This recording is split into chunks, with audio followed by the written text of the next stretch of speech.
Here are two short examples of how our digital clips can complement your visitor offer. The commentary on the clips can be multilingual and they can be easily viewed through standard equipment.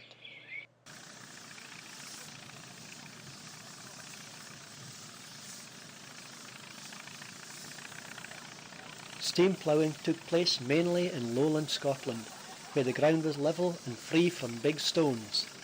The fields were usually more than 10 hectares in size. 2 steam engines were required for this task, one at each end of the field.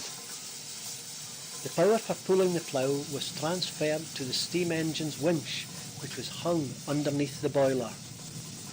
2 men operated the steam engines and 2 men operated the plough. The engines had to be supplied with water for their boilers and coal to burn. The water would be supplied to them in a horse-pulled water cart. The plough was a 4-furrow reversible plough. This meant that it could plough in both directions. That is, up the field and down the field toward both steam engines. One set of 4 ploughs would be in the ground ploughing, and the other set of 4 ploughs would have been out of the ground. John Fowler of Leeds was one of the main steam engine manufacturers.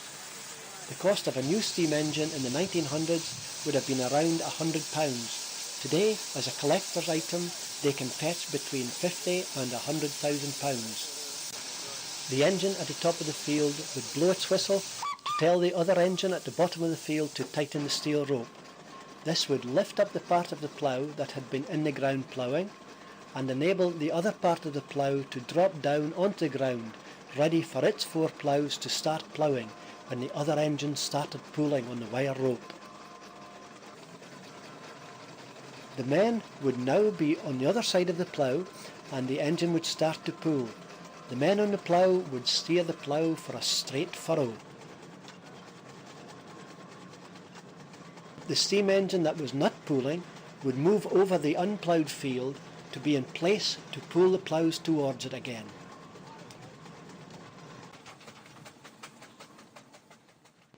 When the plough got to the top of the field, the men would dismount the plough and change ends of the plough, ready to plough in the opposite direction. This was a process of steam ploughing.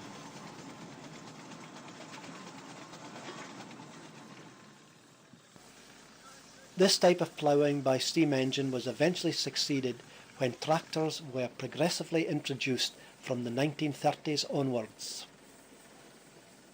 Before the 1850s, there was nae thrashing mills about ony craft or farm. The heads of the corn had to be removed for the sheaf using a flail.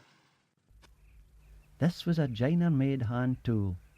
It was 2 bits of shaped wood, the hunnel was thinner and longer, and was tapered and wheel-shaped for working. The thicker iron was heavier, and it was used to hit the sheaves.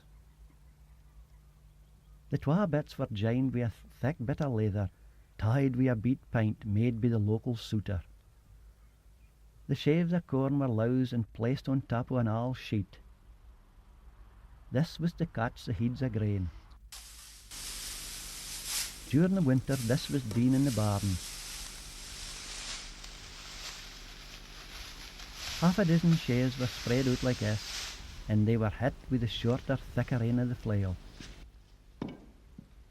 The using of the flail was a skilled job and took a while to learn. The action of the flail had to ensure that the corn was hit with the whole length of the flail head.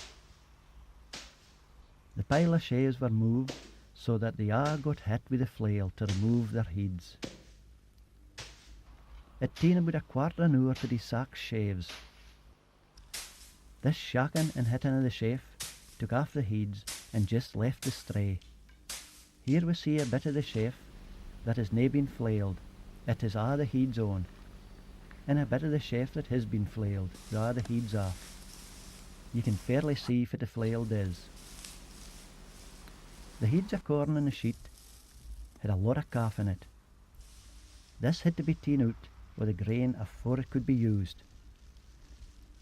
To do this, the grain was lifted up and allowed to fa down again. The wind would blaw the lighter calf away, and this just left the heavier grain to fa in a separate heap. This job of fanning the flailed grain would be done in the barn, atween twa open doors. The grain in the calf would be thrown with a shuffle into the draught atween the doors, and the calf would be wind separated for the grain. The grain would be gathered in the sheet and fanned again.